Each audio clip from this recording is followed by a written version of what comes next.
This season comes to a close in Minnesota. The Jazz battle, fall short, and end the year in the first spot for the lottery. It's next on POSTCAST.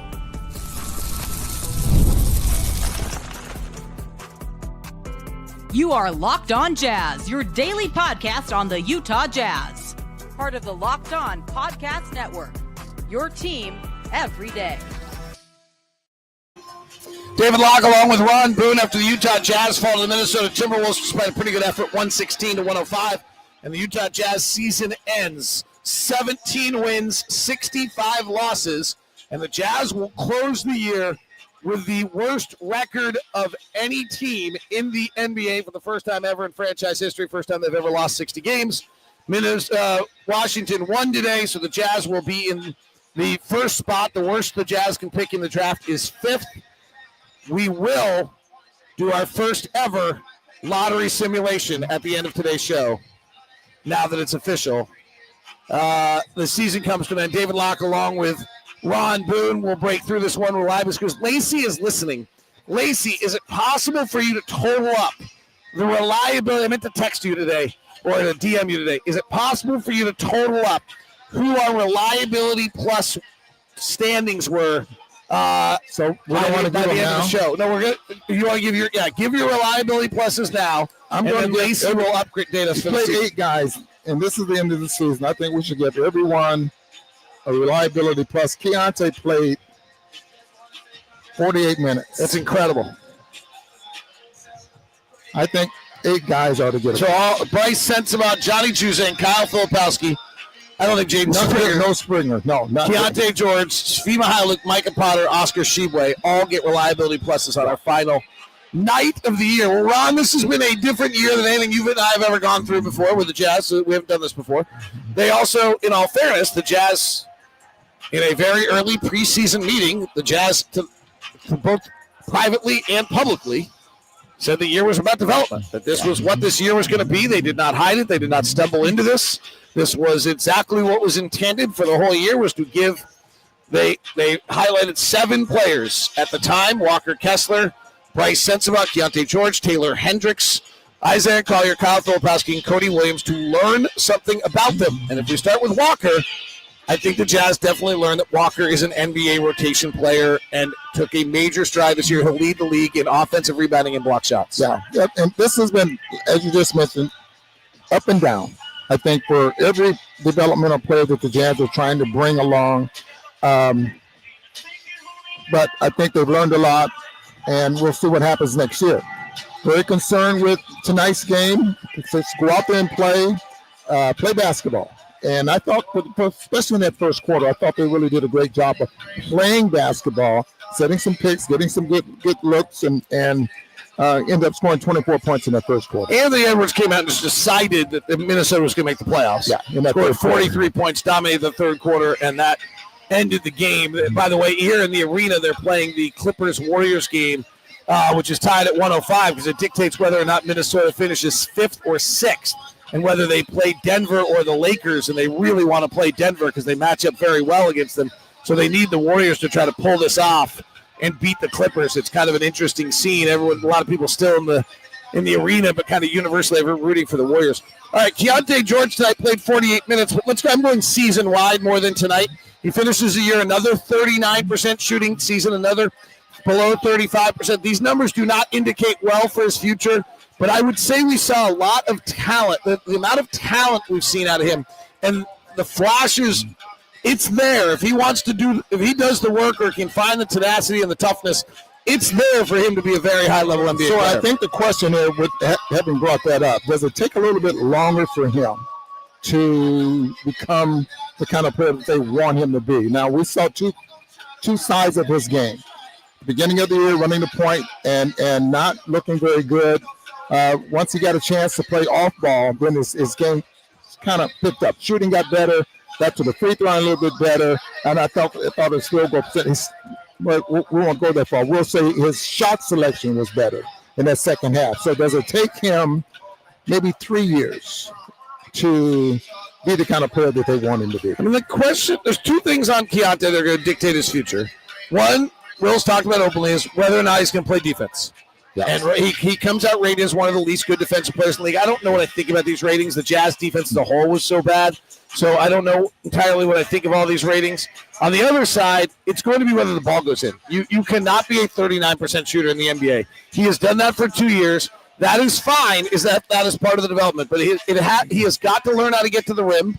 He has got to learn how to get a better set of shot selection. Because his problem right now for his 39% shooting is because... And that's in the 2-point range. No, overall. Overall, okay. Yeah, no, he shot below 40% for the second straight year. Mm-hmm. Steph Curry just buried a 3 and gave the Wiggly. He has 18 in the fourth quarter. He is having a vintage fourth quarter here. You'll hear some cheers in the background. That's kind of why I mentioned it. So I think that's going to be the question on Key. Those are and it's ironic is those were the questions that when the year started a little bit. And so I think that's not unusual. I've always thought the year between year 2 and 3 is where the player actually makes their growth and we find out who they are in year 3. Yeah. And I agree with you. And hopefully, he comes back and show us something different, which I think is very, very important. Not sure what the locker clean out and what his summer workouts are supposed to be, because the coaches will give them what they want him to work on. For sure, defense. Yep. As well as Filipowski. Those 2 areas for both of those guys must improve at this level. So Taylor Hendricks gets an incomplete. He was running stairs today, jumping stairs today. Still, he's working hard. Cody Williams, I think, gets an incomplete. We really didn't learn anything about either of them this year. So that leaves Bryce Sensabaugh, I think, really proved he's an NBA level shooter. Yeah, without a doubt. And he showed us that he can get his shot off as well. Now, he's 6'8" and a fine shoot over Rudy. I mean, just because he has a very high, soft shot. But he did prove that he can shoot and be an offensive player. Again, defense is something that these young guys must improve that. But you expect that guys come out of college, they're just not great defensive players. I mean, that's just the way it is. They play a lot of zone in college, and so they just don't understand at this level you got to be able to defend. Kawhi Leonard, high right, 22 seconds left, tied at 111. Leonard pulls back, also a pick for Dunn. He wants Curry involved. And a timeout called by Ty Lue with 9 on the shot clock in a slow developing play. And the Clippers will have it, with the Warriors and Clippers tied at 111 with 9 on the shot clock, 17 to play after a Steph Curry turnover. All right, where do you finish the year with your thoughts? We'll ask about the 2 rookies that did lead. Your final end of the year thoughts on Isaiah Collier and Kyle Filipowski. Let's start with Isaiah Collier. Both look good in certain areas. I think Filipowski's offensive game is proves that he can play at this level offensively, not a defensive player. Collier, I thought for the first part of the season, I just didn't think he was an NBA player. Right? I mean, not right now anyway. But he did pick things up and made it a little bit. Convinced me that he can play at this level, just like anything else. That next year, especially when as Chauncey Billups said in our meeting the other day, that once you get labeled and once you become a focus on how we're going to stop this guy, what do we want to do? Force him to the left, force him to his right, back off, give him a 3-point shot and see how they respond to it. Then, I think next year we'll have a good read on whether or not he can be that player. Is this a fair statement on both Isaiah Collier and Kyle Filipowski? They showed us skills that are NBA level.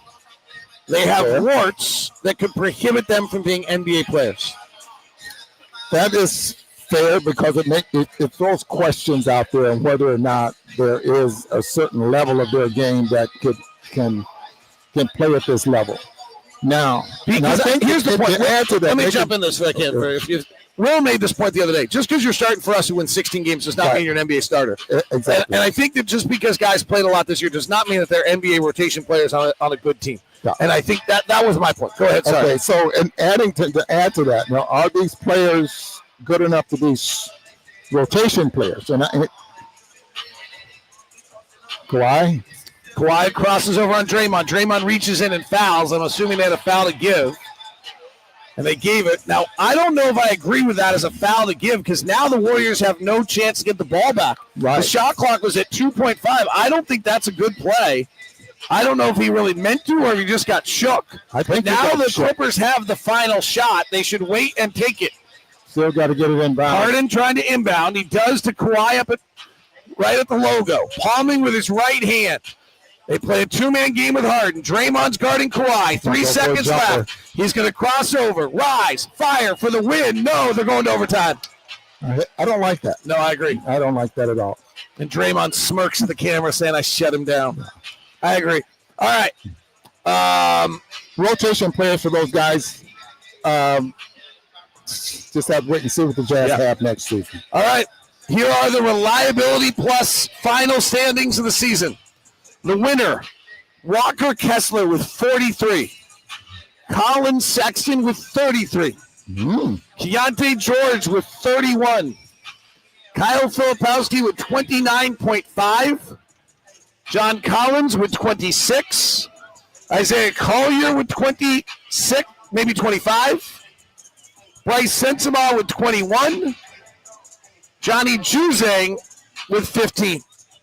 Those are your reliability. Drew Eubanks with 13 as the numbers continue to come in on the tally. I think that's probably fine. All right. And all of those. And Jordan Clarkson with 11. Lacey's art room. Special thanks to Lacey for doing this. Are we ready? There's only one appropriate way to finish this show this year. Ron Boone, I'm not sure you've ever seen this. On the screen. I have not. Is the NBA simulator for the lottery. Would you please push twice right here? Twice? Yeah. Here it goes. New Orleans will pick 1.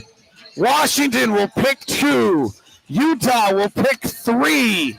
Philadelphia 4. Charlotte 5. Brooklyn slides to 6. And the Jazz fall out of the first or second pick, but they stay in the top 4. And the New Orleans Pelicans win the lottery. Are you ready? My turn. Your turn. New Orleans wins again. Brooklyn, second. Thurl, we need you. I need your lucky finger. Come here, Thurl. Brooklyn, 2. Washington, 3. Utah, 4. Not a nice guy like you would never say that.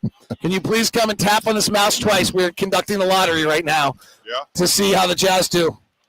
Just push right there. Twice. Just click on it once, actually. Here we go. Thurl gets Brooklyn 1, San Antonio 2, Utah 3, Charlotte 4, Washington 5. And in none of our scenarios, the 3 of us voted for, did the Jazz walk away with Cooper Flack.